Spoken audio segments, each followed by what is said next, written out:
Daghang salamat sa duha ka awit no, sa duha ka bata dinhi nga langit ang hinungdan. Nganong niya ta karon langit ang hinungdan, nganong nagkugita langit ang hinungdan, nganong magpasaylo ta. Kung sa awit pod sa mga taga Kahayag Ubay, salamat kayo sa inyong pagharangan ining kagabihon. So last na hong gabi na gyud nga manugo natong tanan. Tindog na punta palihog, parehas na aging gabi. Palihog, manindog ta. Kanata na napilhan sa luyo. Ikapitong gabi naman, ikapito punta nga deep breath. Okay. Master si Mamon, isa na siyang kamot. Saka inyong kamot sa ibabaw. Isira inyong baba, abrihin ang ilong. Unya, dungan ta. Pag ingon og inhale ta. Nga exhale pod. After, ready, go. Inhale. Punagyo nagpitughan og tiyan. Exhale. Ikaduha. Inhale. Punagyo. Exhale. Ikatulo. Inhale. Exhale. Pantay nagnagan sa hands up. Pero inhale lang. Ready, go. Ikaupat. Inhale. Ginawag yun lang. Buka baba, exhale. Okay. Para na sinyong kaayuhan. Ikalima. Inhale. Exhale. Ikaunom. Inhale. Exhale. Last. Inhale.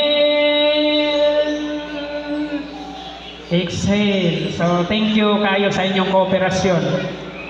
Mao na atong ginugtanan ha, matag kamo na padung na mo matug ini kagabi, nagbatas buntag, tunga-tunga sa adlaw, ginhawa mo kay dako kayo nagbenepisyo sa inyong lawas. Ani ta karon sa katapusan nga topic nato, conclusion sa tanan kinatibukan natong giseminaran dinhi sa milabay nga mga gabi. Nakahibaw na mo tanan. Kung wa pag-ingon sa Bible nga sultihi ang mga tao sa maayon, sa sakto. Di gyud magkugig si anhi. Di gyud dali. Na sila si Ma'am Habutay o si Pastor. Sila'y pinagkuwahigan mo abot kung sa oras sa moabot ng sa ubay. Ulit mo. Alas 11 kapel. Pero isok si yung mister kay naan siya kagako sa iyang uyo. So, atong gibuhat tungod kay mao ni ang sulti sa Ginoo nga maningkamot ta alang sa atong kalipay. Nga naatay buhaton. Unya, amon ning nabahin ninyo, unda inyong iampo sa Ginoo nga inyong masunod, inyong makinabuhian.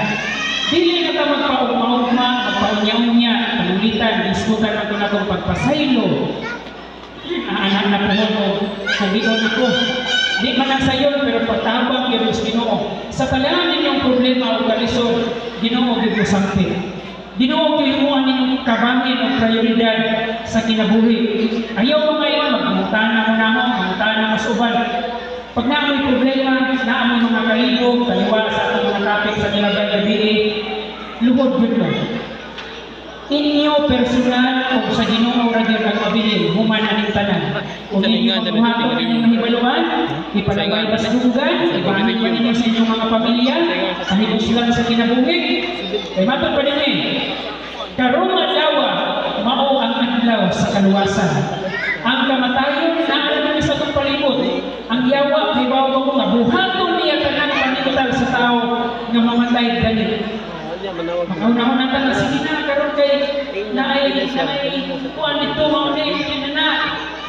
Murag lamig tanawang, pero ang iyang patyon yung kaniyang gali, or iyan ang kabigon nga ang atong mga sayot mapagtuo o binuhatan, balon-balon na ito. Kay gusto siya mamatay na gali, pero ang Ginoo, kay bago mo ang Ginoo, nagtukinig, dibuhan niya tanan, para makabaton ng paglaon na atay kaayuhan, malikay kasakit. Kaning isaysay na to, siguro wala may nakita na bukod o wala sa referensya. So, unsay atong buhaton? Ang pinakadakong pangilan sa yawa sa tao. You have plenty of time to get right. Kana bitaw magsigitag unya-unya, unja-unja, ugma-ugma. Maun dyan na pinaka-paborito sa yawa nga paagi nga matintay ang tao. Sige na, mangansin na. Ang gara kay humanon sa rin. Oh, pagpagkuna, exercise nita, umara kay murag nagkuman. Hindi na, kaon na tadani, unsa ra sunod ra.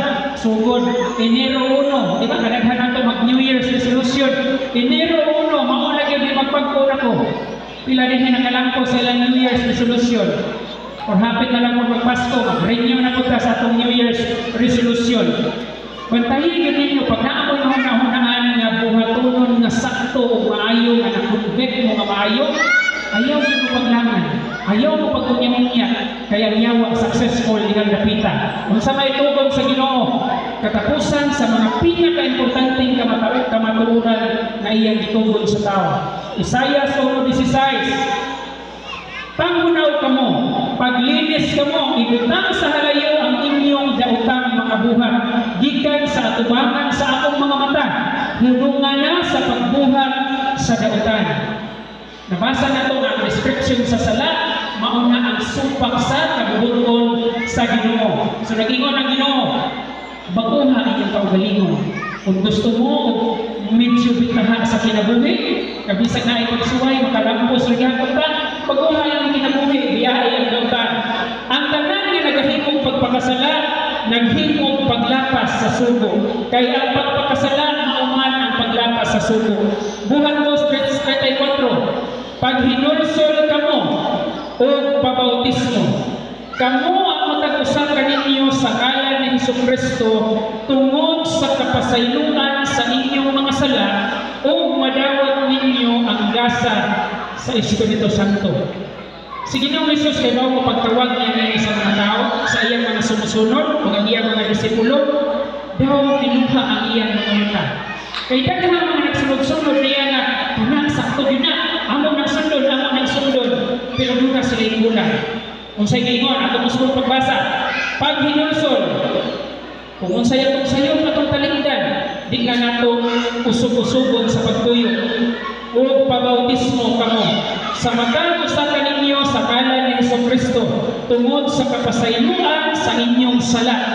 Kung wala ning duha ka naka-highlight o blue, dili ni mo sunod. In sequence yun. Makita na ninyo sa Bible, matag lang ka in sequence yun ang ipabuhat sa Ginoo. Tungod sa kapasayloan sa inyong mga sala, then madawat ninyo ang gasa sa Espiritu Santo. Tanaw na ito kung tinuod pag yun sa unahan. 1:3 o si Jesus itubag kaniya, sa pagkatinood, magaingon ako kanimo. Gawas ko na ang tao gaanak pag-usap, dili gayon siya makakita sa gingharian sa Dios.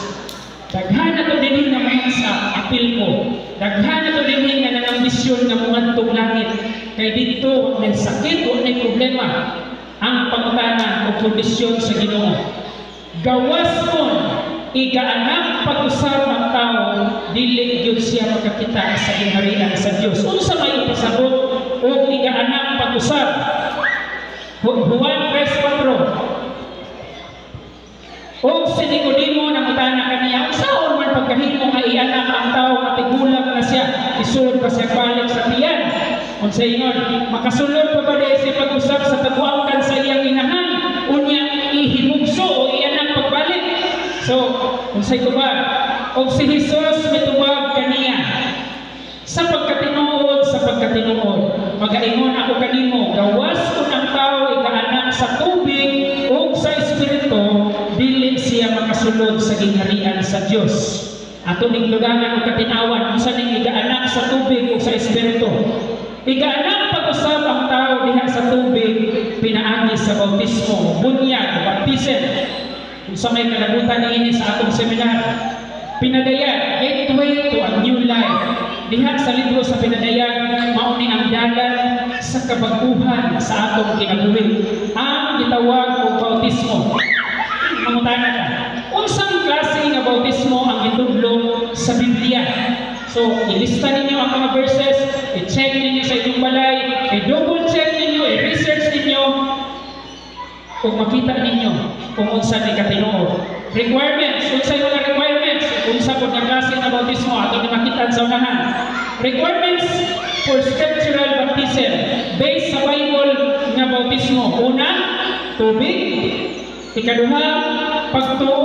Ikatulo, paghinulsol. then follow ang bautismo. Maunihan ay, dili niya siya pwede nga ibaylo. Ako nang tanaw sa mga versikulo niya. Efeso 4:5. Usa ka Ginoo, usa ka pagtuo, usa ka bautismo. Dili mahimo nga usa ka pagtulunan sa Biblia, lahi nga paagi sa pagtuo ug lahi nga paagi sa bautismo. Mao na ang sulti sa Efeso. Igura gyud kung mag-relay ang tanan ninyo. Usa ka Ginoo, usa ka pagtuo, usa ka bautismo. So siguro nakita ninyo sa papel gabi nga na ay last part dito nga naghisgot og bautismo. So mao ni ang kating-awan ang tanan. Ang pasabot sa word na baptism sa Greek is baptizo, which means plunge into the water, immerse into the water, ilubong sa ilalim sa tubig. Mao na ang meaning sa Greek word na baptism.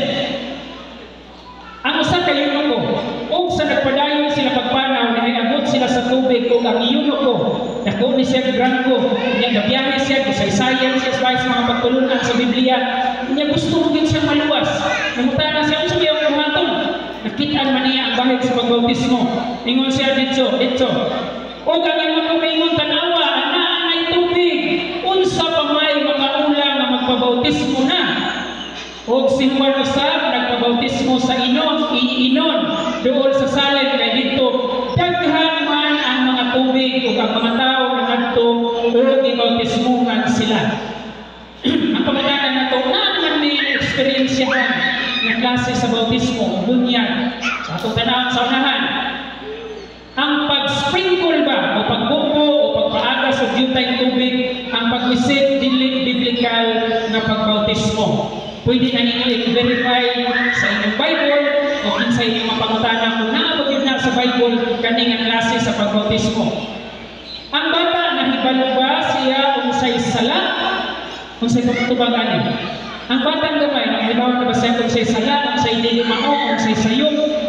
Walang gayon, dili din siya maghibalo. How was Jesus baptized? Karon na pangutana. Ang Ginoo nga atong pangayuan sa tanan natong panginahanglan, magsusulbad sa tanan natong problema.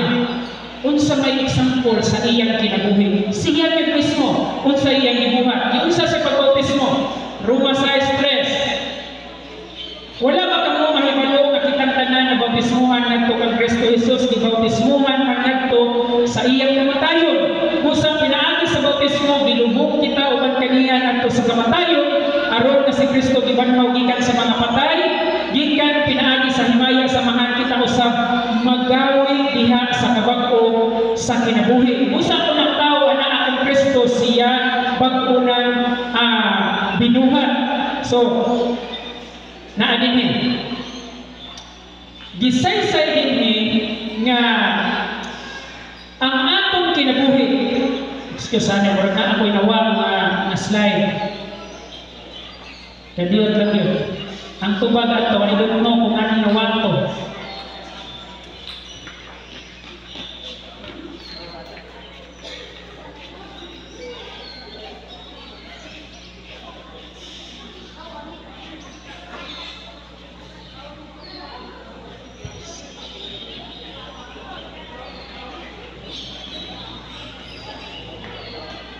Naa mo to ganingan? Kadiyot tayo.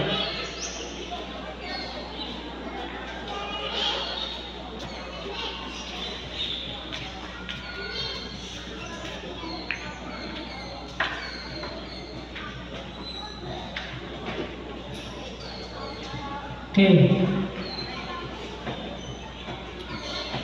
Mao ni siyang gingon.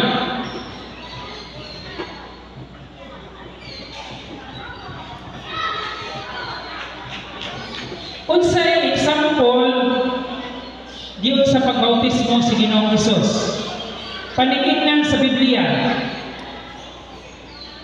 Ug si Juan usab nagpabautismo dito sa inundol sa salit kay dito daghan ang mga tubig ug ang nangadto gibautismuhan sila. So Mateo 3:13 o 14. O miadtong panahon na si Jesus gikan sa Galilea, miadto siya kang Juan sa Jordan aron sa pagpabautismo kaniya. Si Ginoong Hesus mismo nangita siya ni Juan. Ingon siya, Juan, palihog bautismo ni sa ko. Taas na iyang Panginoon na Ginoong Hesus. Apan kaniya si Juan misulay pagsanta ni balibad si Juan ingon si Juan, di ko Ginoo kay di ko takos, Ginoo ka ako. Ordinaryo na unsay tubag sa Ginoo. Ako ang may kinahanglan nga imong baptismuhan ug ikaw na hinuon ang mianhi kanako unsay tubag ni Hesus. Itugot lang kini karon. Take note ha, bantayin yun ninyo mga linya. Kay amay kanako ang pagbuhat niini aron pagtuman sa tibuok nga pagkamatarong. Naghatag si Jesus Christ natong example para masilyuhan o mahimo nato ang hingpit nga pagkamatarong. Dili ta mahimo nga magbuhat sa atong gituohang matarong without sealing like the example of Jesus. O siya mitulog na lang. Anawa ko sa nahitabo, pagbautismo, pagtuslo ni Ginoong Hesus sa ilaw sa tubig. O sa nabautismuhan na sa Ginoong Hesus, siya mihawas dayon ikan sa tubig o tanawa na bukas ang kalangitan. Iyang nakita ang Espiritu sa Diyos nga mikunsad ingon nga sa lampate o may pahiluna kini diha ibabaw kaniya. Human yun milubog si Ginoong Hesus sa tubig o nigawas sa ilaw sa tubig. Naay sa lampate nga gini-describe ni sa Mateo 3:16 nga Espiritu Santo ni kunsad sa abaga ni Ginoong Hesus. So, sa pagkikingon, mitingog diha sa kalangitan nga nagingon o gani ang karon sa katingog ikan sa langit nagingon. Kini mao ang anak, ang akong anak na pinalangga. Kaniya may kalipay ako. Si Ginoong Hesus nihatag ani nga example sa klase sa bautismo kung dunay natuuhan nga bago pinasikat sa Biblia. Unya gusto ta ka masubay sa kabubuton sa Ginoo, madawat nato ang Espiritu Santo ug ang Dios Amahan motingon nalipay ko kanimo akong anak. Mao ni siya ang giingon diha sa example sa kinabuhi ni Ginoong Hesus pag iyang pagpabautismo. So, ano yung nakaroon sa atong konklusyon?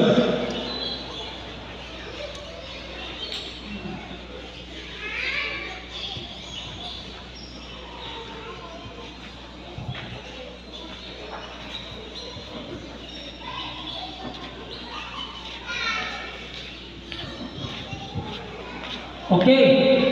Roma 6:4, busa pinaagi sa bautismo gilubong kita ug kaniya ngadto sa kamatayon, mao ni siya simbolo o mao ni siya hilagway nga magpabautismo man ang tao. Gilubong kita sa kamatayon pareha sa pagkalubong sa Ginoo pagkamatay niya, aron maingon nga si Kristo gibanhaw gikan sa mga patay, pinaagi sa himaya samahan kita usab managawi diha sa kabag-o sa kinabuhi. Busa unang tao na ang Kristo siya bag-o nang binuhat ang tanang mga daang butang nangagi na tanawa ang bag-ong butang nahiabot na. So ang daan nga tao naadinhi ang mga bisyo, sigarilyo inom ug uban pa, naadinhi ang kabaguhan pinasikat sa Biblia. Walang maminaw sa mga kasubuan, apan tungod kay nahigugma ta sa Ginoo, mabuhat nga malipay ang Ginoo nato. Kung gusto ni natong dawaton tanan nga kabaguhan, ingon sa buhat 22:16, magkaroon kung sa pamayong ipaabot, tumindog ka o magpabautismo o hugasan ang imong mga sala, pinaagi sa pagtawag sa iyang ngalan. Usa sa pinaka-importanteng bersikulo nga ibilin ninyo karong gabi. Moabot man panahon nga magbulag na ta, di na ta magkita, ito magkailas na ng gabi, pero wala pa man pwede makauban ng dinhi. Pero ato pa mga anak, atong mga asawa, bana, mga hinigugma. Kani nga bersikulo nga pahinumdum unta nato, kauban sa atong mga pahinumdum sa miaging gabi, nga magawin ta o yung sa kabubuton sa Ginoo kay ang kalipay o kinabuhi igasumpay. Nag-ingon din sa Marcos 16:16. Ang mutuo, nawala by steps yun. Mutuo. O magpabautismo maluwas. Apan ang dili mutuo pagahugman sa silot. Unang lakang mutuo, maghinulsol o madawat nato ang kapasayloan. Mateo 28:19. Ang dakong sugo sa Ginoo sa matag sa katao. Busa paglakaw kamo og himuan ninyong mga tinunan ang tanang kanasuran sa pagpamautismo kanila sa ngalan samahan sa Anak ug sa Espiritu Santo ug magatulong kanila sa pagtuman sa tanan akong gisugod kaninyo. Mao ni ang bersikulo nga rason, bugtong rason nganong nagkugilig anhi. Bisag di kadawat og entrance fee ninyo o mga bayan ninyo dinhi, amo ni gibuhat tungod niini nga bersikulo. Ug ang Ginoo gusto ko nga bubuhat mo sa pagsulti sa inyong isig katawo kay gusto sa Ginoo nga makatabang ka nga malipay ang atong mga hinigugma. Sultihi ang tanan kanasuran sa pagpamautismo kanila sa ngalan sa Amahan, sa Anak, sa Espiritu Santo ug magatudlo kanila sa pagtuman sa tanan kung gisubog kaninyo. Na I promise ang Ginoo kung buhaton ni nato. O tanawa, ako magauban kaninyo kanunay hangtod sa katapusan sa kapanahonan. Nindot kayo sa ano? Kung gusto ta na ang Ginoo makikuban nato, taliwa sa mabagang pagsuway sa kinabuhi. Kasakit sa problema, usahay walay kwarta, usahay na atas trahedya, usahay na atas bagyo. Ang Ginoo ra gyud mao inyong perfect companion. Mapakyas man ang bana, mapakyas man ang asawa, mapakyas man ang ginikanan ng anak, ang Ginoo din yun mapakyas. Kung naamoy problema sa inyong kinabuhi, kung naamoy kalibog, naamoy kabalaka, bisan unsa may inyong problema, the first step na inyong himuon, luhod at ubang sa Ginoo. Kaya ang kinabuhi is between you and God alone. Why ang ikaluwas ninyo? Why anak, why amahan, why ginikanan nga makahawid ninyo? Ang Ginoo ra gyud ang makatabang ninyo. So kung unsa may inyong nakatunan sa tibuok nga semana nga inyong pagsunod, buhatan na nagsaad ang Ginoo. Nga tabangan mo niya, mabintaha ang inyong mga gibati sa lawas, maproteksyonan mo sa sakit, apan buhata ang tanang paningkamot para malipay ang inyong Ginoo. Malipay ang inyong pamilya, malipay ang inyong Ginoo. Nga bisan ng tuod magbulag-bulag pas kamatayon sa kalibutan, pero pinaagi sa itong pagtuo, pagsunod sa Ginoo, pagpabautismo, o yun sa kabubuton sa Ginoo, makaabot kita sa langit nga iyang lisaan. Ang ibili ninyo, sinsya na mo, malapas na gamay sa oras, last bitaw Gebron, usa ka bata, tinuod nga nahitabo during 1990 nga earthquake, linog. Kani nga bata, wala na siya inahan. Amahan na lang yun niya ang mabilin. Sabot sila, anak, bisag asa galing kang madto, asa ka na mo ihantor, anharap yung kaha, kaya ako manuhaon. Kaya elementary ka man eh. Diba, kanganak mo tanong, at may pangtong bata, kuhaon iskulahan, ihatong iskulahan, sumaw na ilang sabot, ayaw yun o lakaw, ayaw yun ulit, kay ako yun magkuha nimo. Promise na naon mo anak. Kaya ba mo na ay nahitabog na lino sa maong elementary school, natumpagan ang daghang mga bata, pati ang mga maestra o apil ni siya na bata. Nadaugan sila din earthquake of life sa kinabuhi ni Arman sa iyang amahan. Nadapugan sila dito sa ilaw sa Utah. Kaya nahugma man ang mga eskwelahan, kay halo ko ng ilaw. Nangamatay na ang iyang mga classmates. Ang iyang teacher, namatay na po. Hangtod nga siya na lang yun, nagmubo na iyang ginhawa. Mubo na iyang ginhawa, kaya may hangin sa ilaw. Kaya ba pamutog sa gipagmaan ni Arman o kusog nga nung nagpakabuhi siya? Ang saan sa iyang amahan. Nabalik lagi ito sa papa. Kuha ko lagi ko niya. Maukita yung gipanalayigan ng saan. Di ba, iyan ang kausahay? At ito trabaho, madawat lagi ko, bahalag mo niya kung taas. Kaning atong paglaong nga buhi sa atong utok, maunay magkapabuhi na to. So, ningon si Arman, uabot lagi ito sa papa, ni promise man si Janaho, na muabot si Jan. Tuon man, kuman sa 8 ka mga adlaw nga pinangita o kinugbuban nila, buhig gihapon si Arman. Ingon siya sa iyang interview, English, i-translate sa English, kaya dili man siya Pinoy. I knew you would come, Father, because you told me. Whenever I needed you, you'd be there. Arman trusted his father. Nagkita sila sa iyang amahan. Tungod lang sa bugtong rason nga, misalig siya sa saan. Misalig siya sa saan. So sa atong kinabuhi, ayaw din mag-surrender. Ayaw din mag-surrender. Na may kasakit, problema, ayaw din mag-surrender. Kaya nga naman, nagsaad ang Diyos nato. Ingon ang Ginoo nato, mubalik ako sa diling madugay. dala mo ang dagtiwan kanako alang sa matag usa sumala sa inyong binuhatan. Magbuhat ang maayo, dili kay naay nakakita, naay nagtanaw para mo mapromota no. Magbuhat mo maayo kay ang Ginoo nagtanaw ninyo. Siya maitubag sa inyong mga paghangyo. Trabahoa ang imong kaugalingong kaluwasan. Wala ay makaluwas na to ang ato ra pagsunod sa Ginoo. Moabot ang panahon nga kini nga gisaysay dinhi mahitabo. Usa ni anak kaadlaw maabri ang langit o makita ninyo ang pagawas sa Ginoo nga umoy magsulbad sa tanan natong kasakit. Ang hangyo sa Dios kanato karong gabi iha. Nagingon siya, bulahan sila nga nagabuhat sa akong kasunuan o nagaputli sa ilang mapahitason nga kaugalingon aron sila may katungod sa kahoy sa kinabuhi o makasulod sa gaghaan sa maong syudad. Mauginay atong handog. Ako personally wa ko lain handog.